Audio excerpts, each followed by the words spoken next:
y vamos a nuestro. Entonces estamos hablando de la resistividad y el primer concepto importante que manejamos fue la resistividad aparente en función de la separación de los electrodos. Usamos el método de Benner, que yo les he dicho que es el método que recomiendo, no recomiendo otro. Para mí es el mejor método para caracterizar suelos.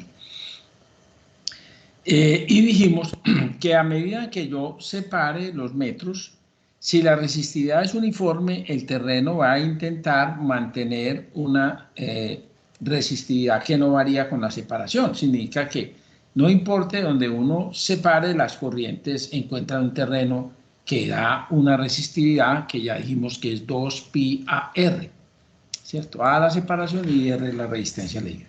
Pero podía suceder que los terrenos hicieran algo como esto o hicieran algo como esto.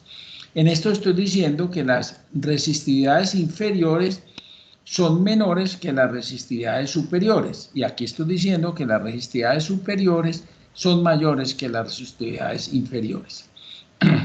Obviamente, mirando esta curva, que yo siempre debería hacerlo en cualquier diseño que haga, aquí me voy hacia contrapesos.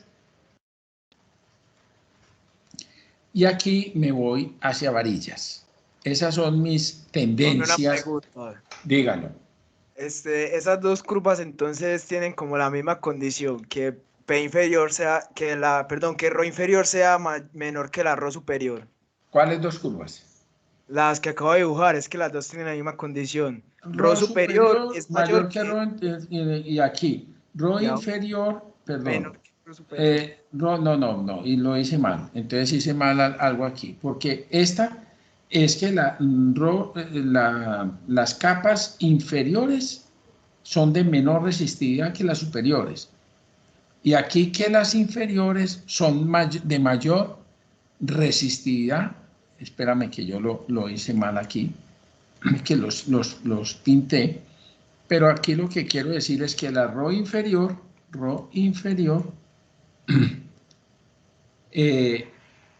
resistividades inferiores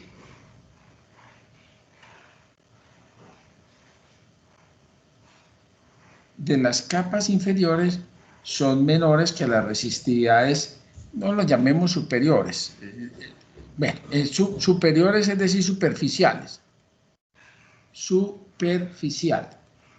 o sea, las primeras, que son las superficiales. Entonces aquí la resistividad inferior es menor, aquí la resistividad inferior es mejor, o sea, esta es menor, la resistividad inferior es menor que la resistividad superior. O sea, estas son muy buenas resistividades, son muy bajitas. Y lo que quiero decir en este caso es que la resistividad inferior superficial, no la llamemos inferior, sino superficial, hice mal las cosas, superficial es menor que la resistividad superior, superficial es mayor.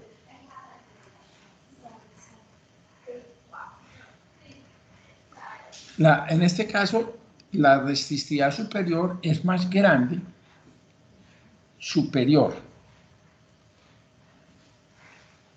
es más grande que la resistividad superficial. Es que ese fue el problema mío. Cuando hablo de las resistividades superiores son las resistividades que dan cuando separo mucho los electrodos, ¿cierto?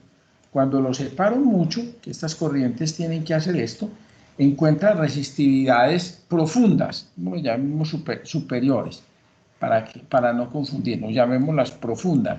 La resistividad profunda es más grande que la resistividad, y en esta, digámoslo así, la resistividad profunda, no inferior, sino profunda, es menor que la superficial. Entonces, por esta razón, yo en este terreno entierro varillas, porque busco resistividades mejores. A medida que yo me voy separando, estoy buscando corrientes más adentro, y de alguna manera me están mostrando que los niveles freáticos y las resistividades por debajo son muy buenas. Por aquí hay agua, por aquí hay buenas resistividades, sales y aguas, y la resistividad entonces empieza alta, pero a medida que voy separando los electrodos va mejorando. Entonces, si las resistividades de abajo, las profundas, son menores que las superficiales, entonces es mejor buscar con varillas esas resistividades, ¿cierto? Por allá abajo. En este caso, donde las resistividades profundas son muy grandes, entonces si yo tengo que mejorar una malla, me voy metiendo conductores horizontales. ¿Para qué vengo a buscar terrenos que son más malos? Por eso digo que es muy importante que uno caracterice varias separaciones. Es muy importante que uno haga varias separaciones para que vea cómo es el terreno para abajo, si es mejor o peor. Porque, como le digo, las soluciones que son de diseño y que nosotros somos los que decidimos, pues tienen que buscar así. Obviamente, esto tiene dos temas hartos. El uno, si la varilla en tierra, porque puede ser un terreno tan duro que la varilla no seamos capaces de clavarla. Y el segundo, si disponemos de área para hacer zanjas, porque tenemos vecinos, estamos en una vía pavimentada, estamos en un edificio donde hay unas fundaciones imposibles. Entonces uno también, la decisión de cómo mejora una malla, que después miramos eso, todavía no hemos entrado cómo se diseña una malla, dependerá de muchas condiciones que no puedo anticipar. Aquí estoy hablando de un terreno ideal donde yo pueda hacer cualquier cosa, entonces decidí en un caso enterrar varillas o hacer contrapeso. Pero en un terreno donde yo no pueda hacer eso, pues me tendré que plegar a lo que el terreno me deje. Ahí me tengo que hacer.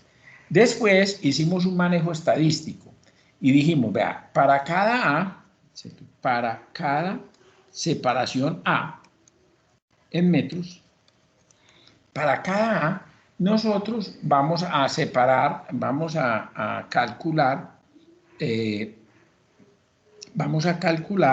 la ρ promedio, el logaritmo de ρ promedio. Esto es lo que vamos a llamar ρ con estrellita promedio. El promedio que hicimos que una transformación y era sacar sacar el logaritmo de cada medida, que era transformar Box-Cox.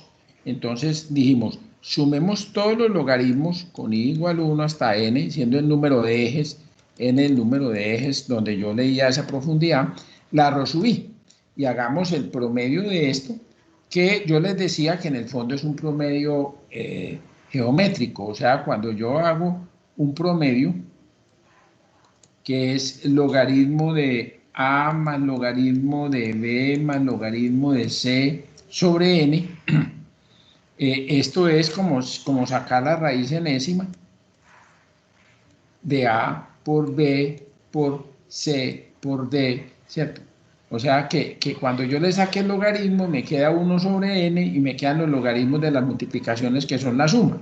Por eso de alguna manera este es un promedio geométrico. Cuando yo hago un promedio con logaritmos, estoy haciendo un promedio geométrico de las lecturas. Muy bien.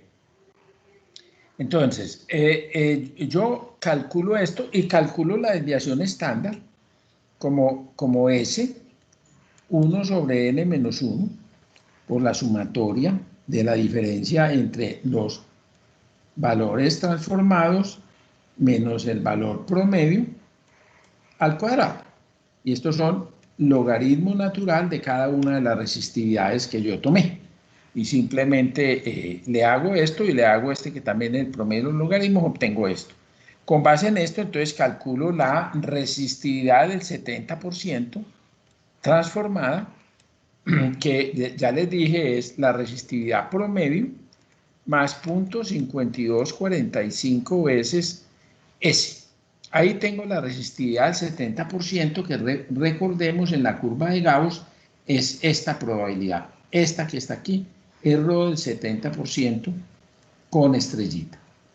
Entonces aquí está el logaritmo de ρ, porque yo ya transformé esto, y aquí obtengo un valor que sé que es suficientemente grande y que solo el 30% de las veces, si yo tomara una muestra más grande de los ejes que tomé, en lugar de 10 ejes, tomara 100 ejes, esperaría que 30 de esas lecturas que yo tome en esos ejes me va a dar más grande que este valor. Por lo tanto, este valor es conservativo.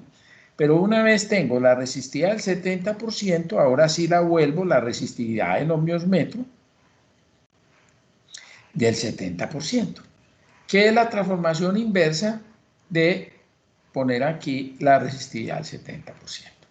Entonces simplemente ya tengo un valor y este es el valor que voy a trabajar para una A específico. Esto es para 1 metro, 2 metros, 3, 4 metros, 8 metros, para cada una de las separaciones que hice, teniendo en cuenta n, el número de ejes, o sea, todo esto aquí, esto es número de ejes, y que yo digo que n tiene que ser mayor o igual a 7, porque si no, entonces no vale hacer estadísticas. Si no tiene más de 7 ejes, olvídese. Obviamente esto lo vamos a usar para diseñar subestaciones importantes, no subestaciones de un edificio. En subestaciones de un edificio, pues a mí me toca probablemente usar el promedio de todo lo que lea, porque pues, ¿qué más hay? Ahora, yo les enseñé en la clase anterior una cosa muy importante, que es el criterio. Y yo dije, el criterio aquí es determinante. Yo tengo que saber que una resistividad de 100 ohmios metros es normal, esperada, normal. Una de 200 es mala y una de 50 es muy buena. Pero normalmente voy a encontrar resistividades que pueden crecer mucho. A partir de que yo supere los 1000 ohmios metros, ya estoy en el camino de las pésimas. En el camino de las que pereza diseñar una malla de tierra aquí, porque son resistividades muy malas. La resistividad no se arregla con químicos. Nunca se dejen meter este cuento después de pasar un curso conmigo, que hay quien les va a vender una sal que usted se la echa al suelo y que la resistividad va a bajar. Eso no es posible. No es posible. Nadie te baja la resistividad al piso. Lo único que tú puedes hacer con el suelo es cambiarlo, pero son tal cantidad de volquetadas de tierra que no vas a querer hacer.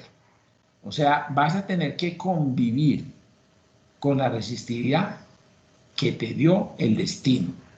El sitio donde estás tiene una resistividad y poco vas a poder hacer para resolver el tema por la resistividad.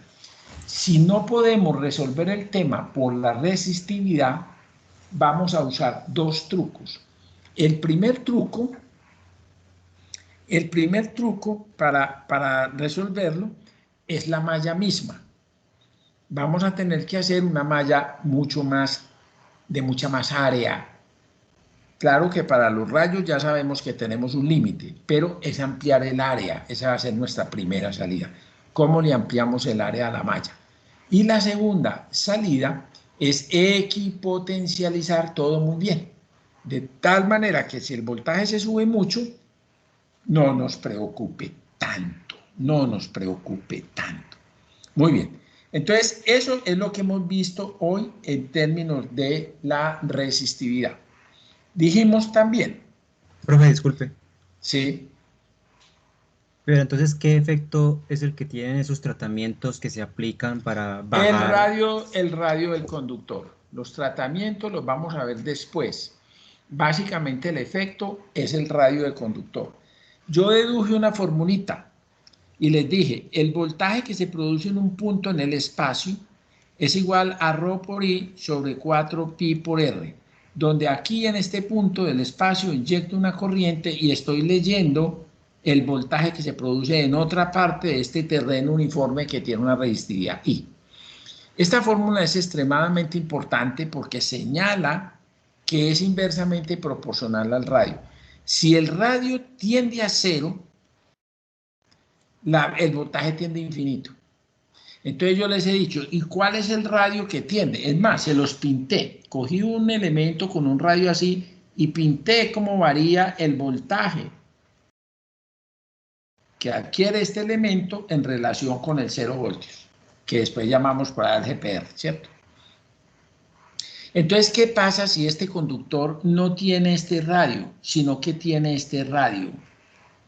Entonces es como que estos voltajes empezaran aquí, a partir de la salida del radio. Por lo tanto, todo este delta V que cayó, me lo gané ampliando el radio del conductor. Y eso es lo que en el fondo hacen los tratamientos químicos. Hacen aparecer el radio equivalente como más grande y entonces el voltaje empieza a medirse desde aquí. Entonces es como si hubieran reducido estos voltajes porque como en realidad que hay un conductor y este conductor es conductor, entonces el voltaje no puede seguir subiendo dentro del conductor. Por lo tanto, lo que él hizo fue cortar esta copa y esta copa es muy importante porque es 1/R. Por lo tanto, la mayoría de tratamientos químicos lo que nos va a hacer es coger un conductor y envolverlo de algo de muy buenas características conductoras, de tal manera que el radio equivalente suba. Y si el radio equivalente suba, ahí ven qué pasa en el voltaje, ¿cierto? Inmediatamente, a partir de la superficie del conductor, del contacto del conductor con el terreno, a partir de este punto, donde sea que sea el conductor, empieza a contar el voltaje. Si esta es la superficie de la Tierra, este es el GPR y aquí para abajo va a caer así. Por lo tanto, los tratamientos químicos van a tener un efecto muy limitado a las puestas a tierra pequeñas, a las que son, por ejemplo, hechas en varillas, donde yo lo que hago es subir el radio de la varilla, subir este radio y hago ese proceso de cortar picos. Pero imagínense ustedes que yo tengo una malla que mide 50 metros por 30 metros. ¿Qué me gano yo con subir el radio del conductor? Muy poco me gano. En una malla grande los químicos no sirven para nada. Totalmente para nada. Porque realmente una malla grande opera como si este fuera el radio del conductor. Pues es un conductor tan grande que tiene esto, que es un círculo gigante. Yo aquí lo puse cuadrado, pero es un círculo gigante. Entonces yo recorto este voltaje por aquí. Entonces, por eso es que el área es tan importante, porque a medida que yo cubro más área es como si mi conductor empezaran a medirle el voltaje más abajo. Por lo tanto, el área va a ser clave dentro de las puestas a tierra para bajar la resistencia de puesta a tierra y controlar voltajes. Entonces, en una malla grande es bobada enterrar químicos. Absolutamente estúpido enterrar químicos. Eso vale en mallas de puesta a tierra chiquitas. Mallas de un edificio, país de 5 varillitas y cosas de esas. Eso no vale para una malla como San Carlos, como una malla gigante de una subestación. Eso es botar la plata total. Solo para mallas pequeñas. Cuando hablo pequeñas, tengan 8x8, 10x10 máximo, mallitas pues de un edificio que yo le quiero medio bajar. Pero eso se pierde cuando usted lo quiere hacer en mallas gigantes. Se pierde el efecto totalmente cuando usted lo quiere hacer en mallas gigantes. Muy bien. Pero eso lo vemos un poco después. Eso lo vamos a tramitar un poco después. Ya que me aburrí.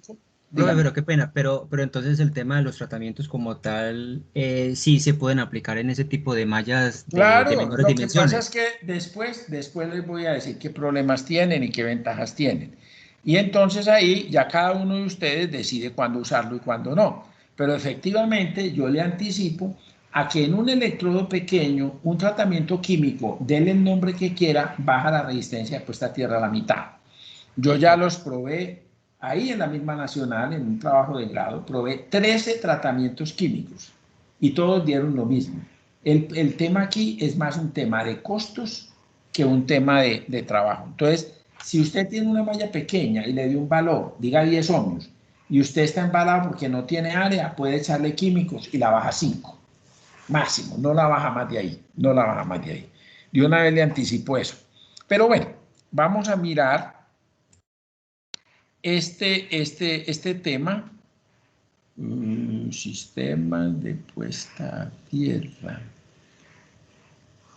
Está donde está, vamos a ver si este es el que sigue, porque entonces me voy a basar en esta presentación, incluso si es la que yo quiero tener.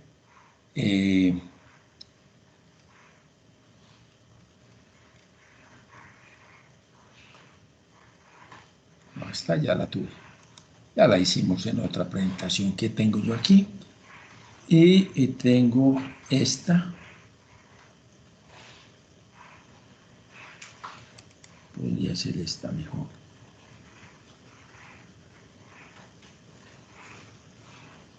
Después todo este material lo comparto con ustedes.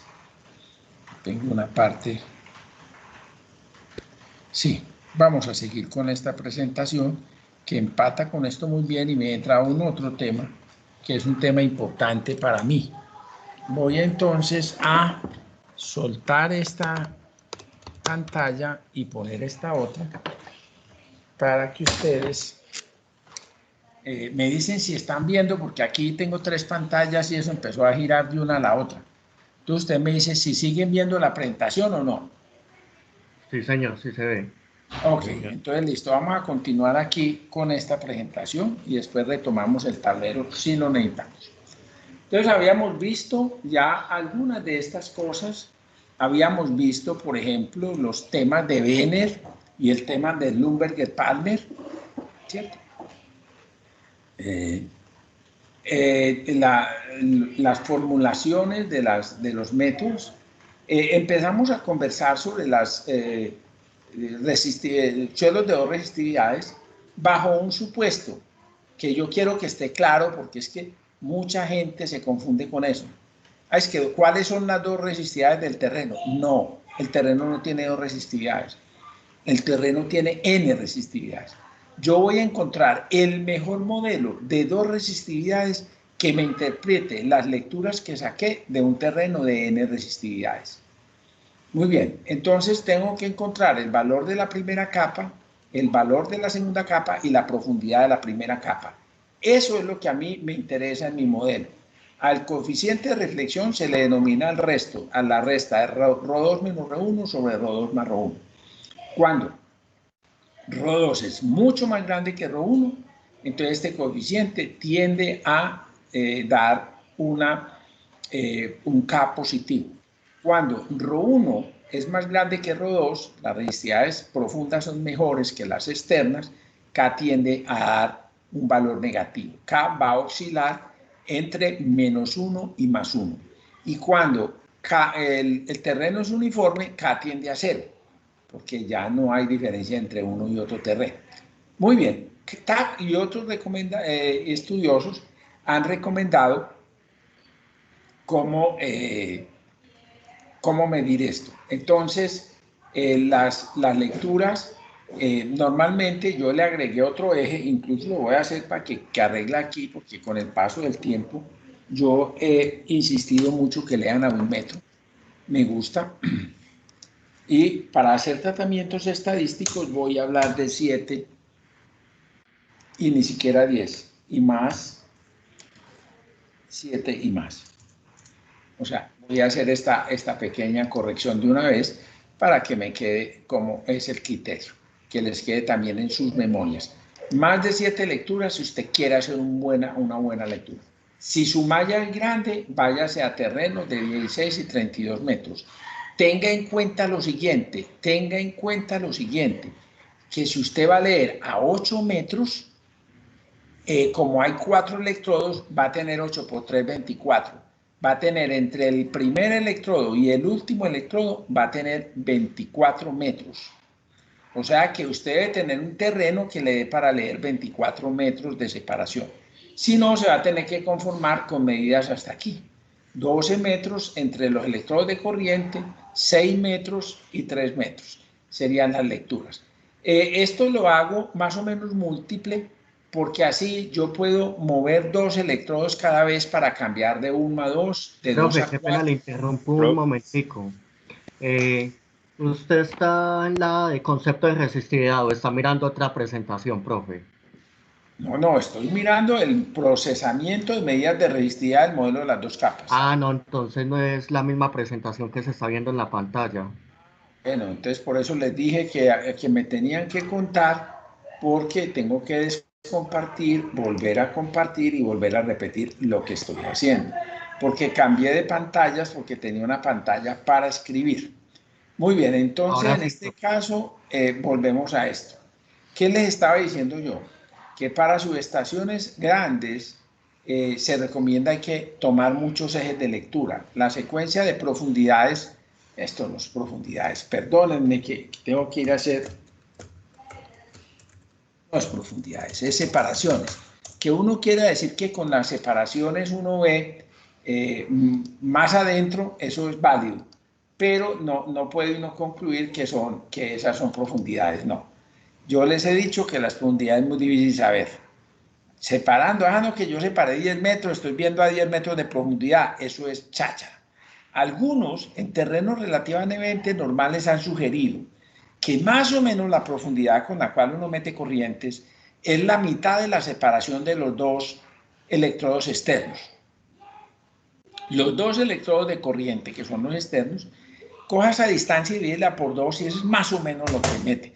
Sin embargo, eso es falso también. No se puede tomar como una regla. No es bueno tomarlo como una regla. Algunos autores lo toman como una regla, pero a mí me parece muy peligroso. Lo que sí sabemos es que en la medida en que separamos los electrodos, pretendemos ir más adentro. No sabemos cuánto alcancemos a ir, pero ese es nuestro propósito, ir más adentro. No sabemos cuánto es. Y por eso 7 y más por eje. Lecturas de 7 o más, perdón, 7 y más ejes, más bien así. 7 y más ejes de lectura, por donde voy a empezar a leer todo esto. Hago esta pequeña corrección aquí para que esto me quede preciso lo que quiero decir. Y entonces continúo con mi presentación. Muy bien. Ya vimos la transformación Box-Cox y el tema del cálculo de las probabilidades del 70% de ser excedida. Dan más confiables mientras más medidas se tengan. Para un terreno de 2 capas, esta es la fórmula. ¿Cuál es la resistividad aparente? Es decir, ¿qué es lo que lee un electrodo, un arreglo de Wiener? ¿Qué lee un arreglo de Wiener si yo lo pusiera en una resistividad uniforme, en una resistividad de 2 capas? Leería esto. Teóricamente leería esto, si el terreno es teórico de 2 capas. Entonces leería la primera capa, ρ1, por 1, esa es la primera, más 4 veces una serie de reflexiones de ondas en los cambios de medios que se van a dar entre ρ1 y ρ2 y entre ρ1, ρ2 y el aire, porque el aire también es otro rebote que lo hicimos cuando calculamos la fórmula de voltaje, usamos una reflexión, una imagen sobre el aire. O sea que aquí, para 2 terrenos, tenemos ρ2 menos ρ1 sobre ρ2 más ρ1, que es las reflexiones de las cargas o de las corrientes alrededor de las resistividades ρ1 y ρ2.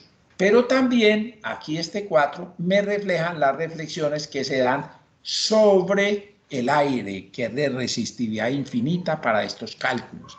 Entonces, allá aparece otro coeficiente de reflexión donde ρ2 va a tender a infinito y entonces este K tiende a 1, refleja la carga con el mismo signo. Entonces hay una fórmula de deducción de esto que yo no las voy a hacer, son un poco complejas. Me comprometo a que voy a intentar hacer una presentación en PowerPoint donde vea de dónde salen todas las capas que rebotan ahí a medida que paso de un terreno a otro. No la he podido hacer y ustedes van a tener que creerme por ahora que estas fórmulas que son teóricas, que son de libro, son reales, pero tienen su deducción en las mismas imágenes con las que trabajamos cuando estábamos interesados en mirar el voltaje sobre un punto, en un terreno que tenía tierra cuando calculamos el método de Wiener. Entonces, si el terreno es teórico, da así, donde K es ρ2 menos ρ1 sobre ρ2 más ρ1. H es la profundidad de la primera capa, véalo, aquí está pedido la H, y A es la profundidad de la medida, está mal escrito, vamos a ver si se deja corregir, separación.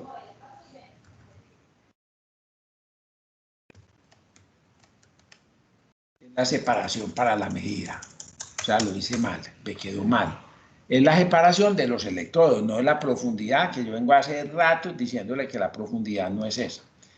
Para el caso de las medidas registradas por el método Schlumberger-Palmer, entonces se va a cambiar este 4, se cambia por 2 que multiplica a 1 más C sobre D, donde C y D son los valores que aparecen aquí en el método de Palmer aquí. Mire lo que es C y mire lo que es D, que es, véalo aquí en la figura, el D es la separación de los electrodos de potencial y el C es la separación entre el de corriente y el de potencial. Esos dos números, C y D, son los que vamos a usar aquí en la fórmula. En la fórmula vamos a usar este número aquí abajo, 2 por 1 más C sobre D. También tengo la deducción, por ahí la hice algún día, de por qué da esto, pero no le paremos muchas bolas por ahora y ustedes se van a tragar el cuento de que esta fórmula es así. Si más adelante alcanzo a hacer la demostración matemática, se las muestro, porque es probable que alguno de ustedes quiera hacer de 3 capas, o de 4, o de 5, que es hacer lo mismo, pero con muchos más coeficientes de reflexión, y es un muñequero un poquitico más jodido, aunque existe en las literaturas otras formulaciones que muestran esto para los otros terrenos, para no 2 capas, para 3, para 4. Entonces esto se va a llenar de sumatorias de imágenes desde la primera imagen hasta el infinito. ¿Qué es lo bueno que sucede? Recuerden una cosa, como el voltaje es inverso a la distancia, a medida que yo voy creciendo el número de imágenes, las cargas se van separando de los nodos donde yo quiero leer los voltajes. Por lo tanto, en la práctica uno no tiene que sumar demasiadas componentes de imágenes. Hoy en día yo, por ejemplo, trabajo con unas 100 imágenes para obtener una buena precisión.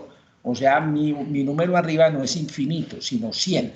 Y con eso logro una buena precisión. Y hoy los computadores hacen eso en segundos. Entonces no me preocupa hacer una buena medida. Pero hay gente que llega y mete 4 o 5 imágenes y claro, esto le da totalmente loco. No tiene que meter mucho más. Así sea en un Excel, métale siquiera 100. Muy bien. Entonces ya ven que dependiendo de ρ1, ρ2 y h, qué es lo que queremos hacer. Entonces aquí tengo la fórmula teórica.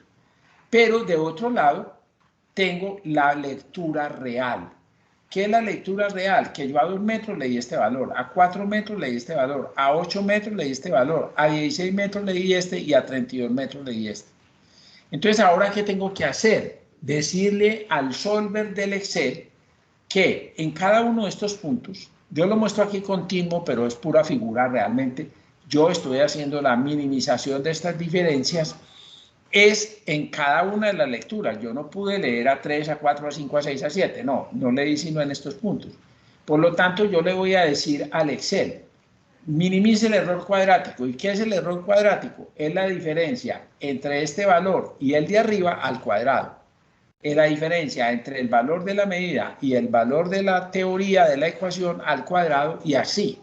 Y entonces le digo al Excel, le suelto esta fórmula y le digo, dígame usted qué valor le pongo a R1, dígame usted qué valor le pongo a R2 y qué valor le pongo a H, para que el error cuadrático de la teoría, que es el azul, menos la lectura, que fue lo que obtuve de las lecturas de campo promediadas del 70% y todo lo que ustedes quieran, que eso sea el mínimo posible. Entonces el Excel trabaja y al último me va a dar esos 3 valores, ρ1, ρ2 y h.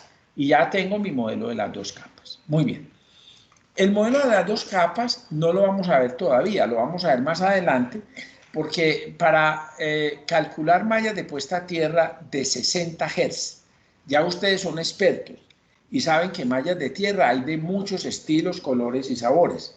Entonces la malla de puesta a tierra de 60 Hz es solamente una de las funciones que cumple una malla de puesta a tierra, ¿cierto? Entonces, obviamente que a nosotros nos interesa encontrar un poco las mallas de 60 Hz. Y ahí es donde vamos a usar los modelos de 2 capas, y ahí es donde vamos a usar la norma IEEE 80, y ahí es donde vamos a usar todo lo que se usa en diseño de mallas de puesta a tierra para subestaciones. Pero acuérdense que esa es una sola aplicación de las puestas a tierra. Esas no son las mallas de tierra, son una de las mallas de tierra. Un momento, por favor. Se me oscureció el día.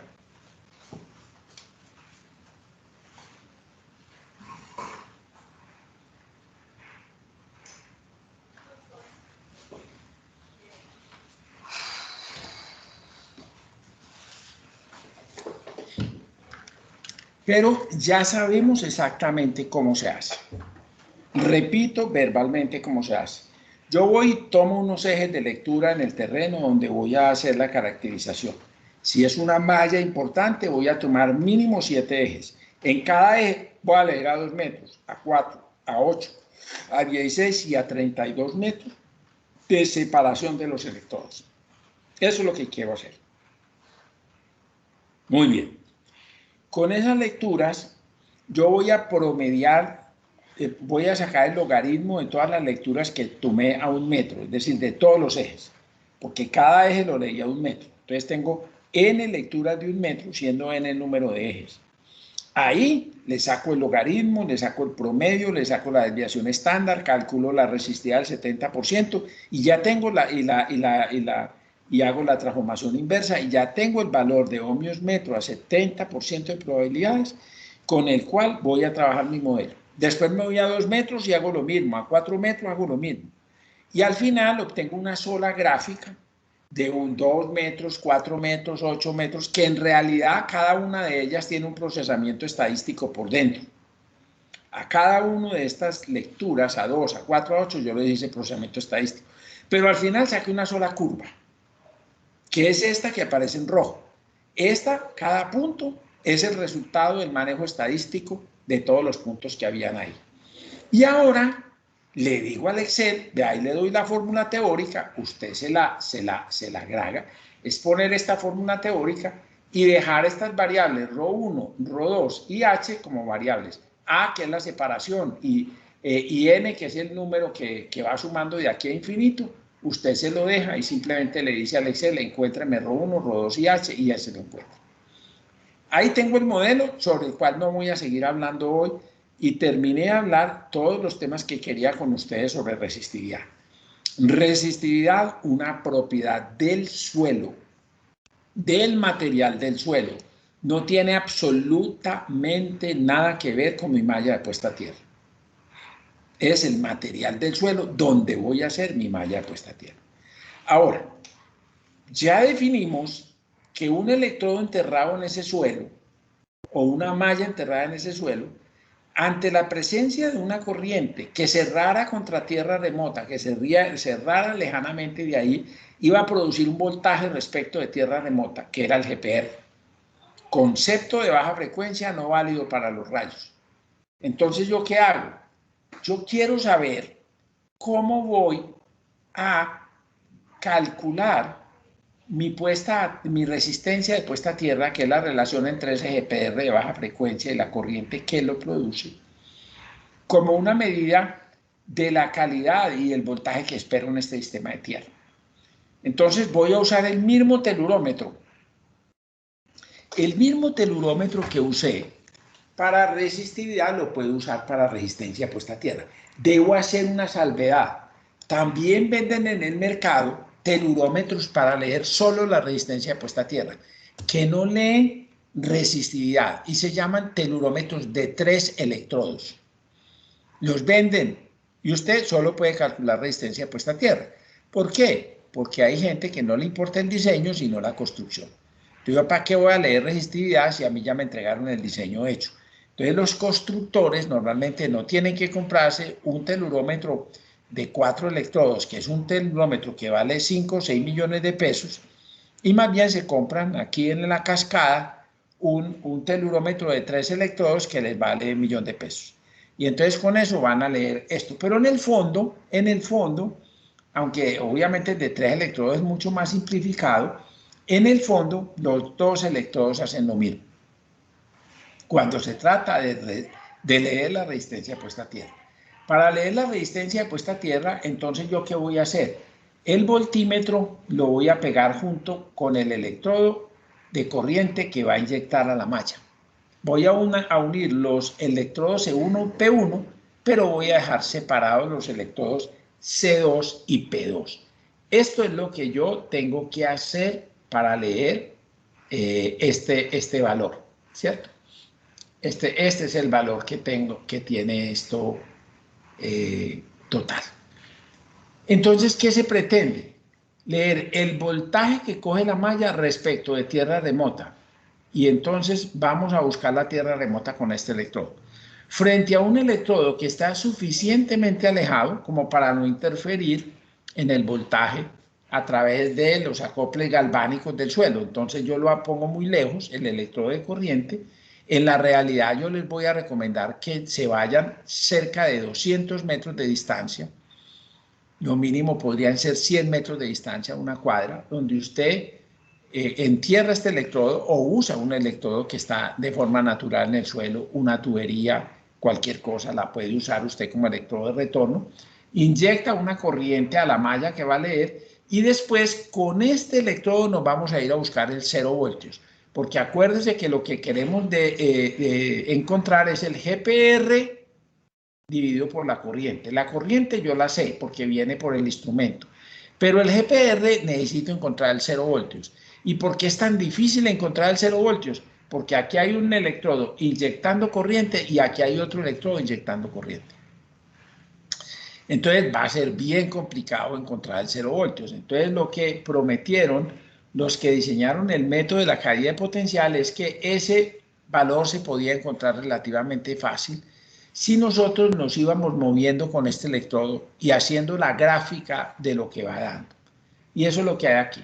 Si el suelo es uniforme y la distancia entre la malla y el electrodo de corriente es apreciable en relación con las dimensiones de la malla, el valor de la resistencia puesta a tierra se obtiene para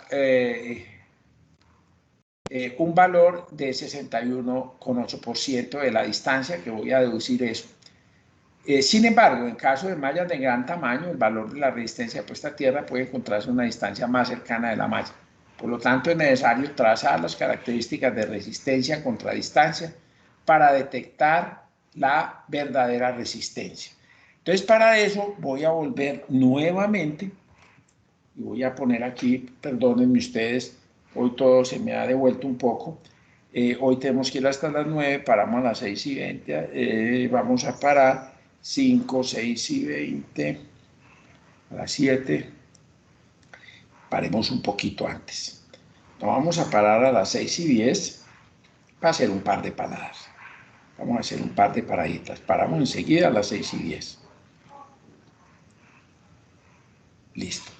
Y el otro lo vamos a parar a las 8. Paramos otros 10 minutos. Permítanme, yo organizo esto para que mi guarde.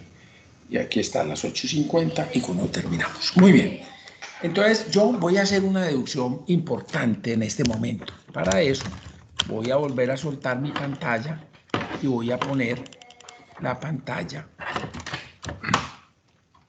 de mi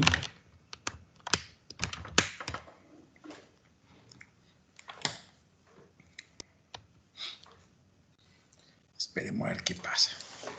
Listo.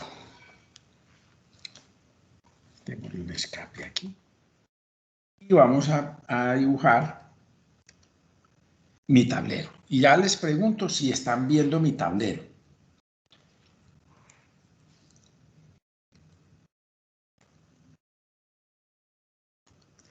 Voy a soltarla y voy a poner esta. Ustedes me dicen si lo ven. Sí, profe, ya se ve el tablero. Ok. Entonces yo quiero hacer una demostración aquí, matemática, para que ustedes queden convencidos de por qué el mismo Reti está equivocado y por qué mucha gente traga entero sin saber de dónde vienen las cosas. Si yo tengo aquí una malla de tierra que voy a leer, ¿cierto? Que es como un electrodo, digamos, un electrodo. Y la voy a leer la tensión en relación con este, porque este es C1, P1, y este por aquí es C2, mi otro electrodo, C2. Y aquí entre estos dos yo voy a meter una corriente, que la sé porque la lee el instrumento, y aquí voy a intentar leer el GPR, que es el voltaje. ¿qué es lo que pasa en cada punto? Si esta es la tensión del nodo 1 y esta es la tensión del nodo 2, entonces el voltaje del nodo 1 es I por R menos, y aquí tengo que estar pendiente porque aquí estoy inyectando una corriente, por aquí entra la corriente y por aquí sale.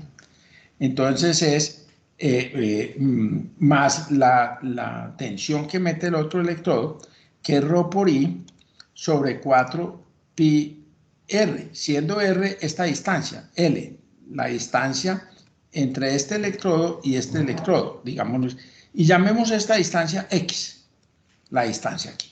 Entonces, obviamente, el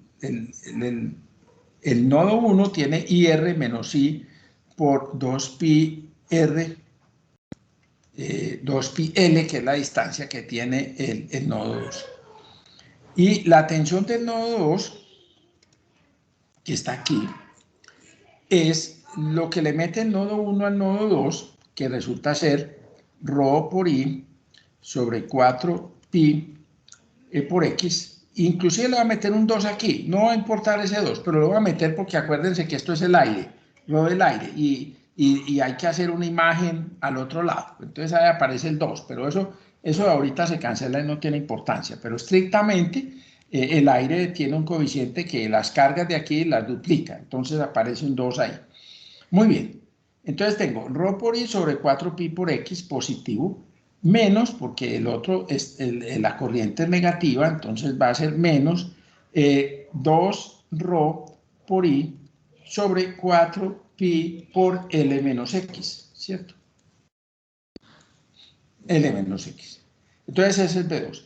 ¿Y qué es entonces lo que lee el voltímetro? El voltímetro lee B1 menos B2. La resta de los dos voltajes es lo que lee el voltímetro. Y entonces, ¿qué es lo que sucede? Que el voltaje que lee es igual a I por R menos ρ por I, 2 veces ρ por I sobre 4pi L, quitémosle el 2 y pongamos un 2 abajo, eso no tiene ya importancia, menos, y aquí queda ρ por I sobre 2pi X menos ρ por I sobre 4pi por L menos X. Muy bien. Esto es lo que el voltímetro me va a leer. Ese es el voltaje que va a leer el voltímetro. Pero yo ¿qué tengo que decir aquí? Que si yo quiero leer I por R, porque I por R es el GPR, este es el GPR, y quiero que mi voltímetro lea el GPR, eso es lo que quiero, que no me le meta bullas por acoples, digamos, acoples galvánicos con los otros. Yo quiero que lea el GPR. Si eso es verdad, entonces todo esto tiene que ser cero. Esto tiene que ser cero. Entonces, ¿qué ocurre?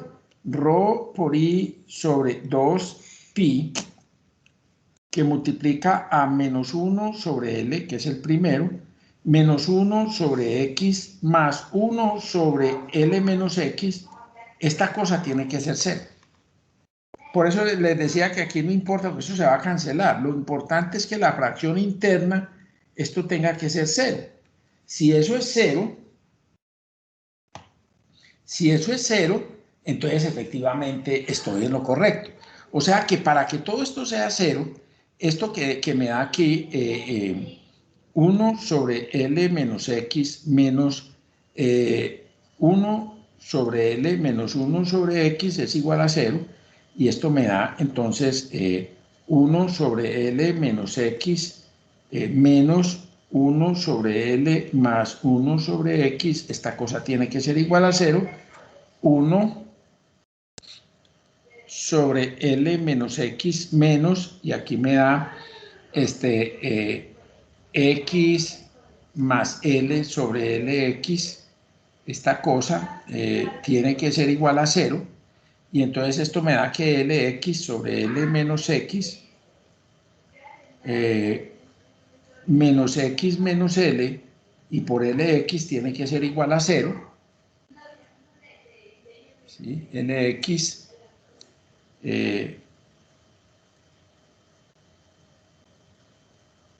perdón, este me dio, perdón. hice un error aquí grave en este, y es que esto se multiplica. Aquí me da menos L menos X por L más X, ¿cierto? Eso es lo que es igual a 0, porque tengo que multiplicar en cruz. Y aquí entonces me da que Lx menos L al cuadrado menos X al cuadrado es igual a 0. Vamos a ver, esto me da L menos X y esto es un menos aquí, ¿cierto? Menos L menos X. O sea, me da que Lx menos L al cuadrado más X al cuadrado es igual a 0, porque eso fue lo que me dio allá. Por eso aquí me queda una cuadrática que dice que X al cuadrado más Lx menos L al cuadrado es igual a 0. Entonces, para que eso me da que X es igual a menos B menos L, más, el menos no puede ser porque me da negativo, L al cuadrado, B al cuadrado, menos 4, que es más 4, por X, que es L al cuadrado, sobre 2. O sea que X me da igual a menos L más la raíz de 5 por L sobre 2. O sea que X me da igual, voy a parar aquí, me da igual a raíz de 5 menos 1 por L, raíz de 5 menos 1 por L sobre 2. Esto me da que X es igual a 0.61 61.61. Esto no me está quedando bonito. ¿Por qué? No sé. Punto 618 L. Ese más el 1 es el número, el famoso número de la belleza, el número que los griegos decían que describe la belleza del universo. No recuerdo el nombre del número, ustedes tal vez sí. Esta proporción áurea, esto que hay aquí, es lo que sale de la norma del Retier y es lo que dicen los manuales de los telurómetros, que usted debe separar el electrodo de voltaje, aquí lo dice, al 61,8%. O sea, X es 61,8%. Esta distancia que hay aquí es el 61% de esta, o 62% de la distancia que separó el electrodo de corriente, se pare ahí. Algunas personas que no saben de puestas a tierra obedecen eso. Separan 100 metros y ponen el electrodo de voltaje a 62 metros y leen la resistencia y ya, esa es la resistencia. Porque es la resistencia que elimina toda esta cosa, elimina toda este término y no queda sino el I por R. Entonces, pero si ustedes observan bien, esto tiene unas aproximaciones muy complicadas. Está suponiendo que el electrodo 1, que puede ser la malla de San Carlos, le induce al electrodo 2 con un voltaje inverso a la distancia. Esto es válido para una inyección puntual, no para una malla de tierra gigante, no es válido. Por lo tanto, hay una bulla enorme aquí en este punto. Hay una bulla enorme en este punto. Por lo tanto, no se puede concluir que eso es verdad. Si esta malla, la que voy a leer, tiene dimensiones parecidas a esto, es válido. Si esto es una varillita Copperwell, dos varillitas Copperwell, y esto es una varillita y otra varillita, sí es verdad. Pero si esta es una malla importante, este término es una falsedad. Y usted no puede decir que el electrodo de tensión va a quedar al 61% de distancia. Esto que lo deduje, y por eso lo deduje, porque necesito que ustedes, como mis alumnos, no traguen entero. No es que ahí dicen en el manual del telurómetro que separe el electrodo de potencial al 62% de la distancia. Ya, listo, separen y lean y eso es. Se equivocarán de plano cuando eso ocurre y se los voy a mostrar después de que tomemos un ratico para comer algo o tomar algo. Sugiero que hablemos a las 6:27. Paramos aquí y a las 6:27 volvemos a hablar.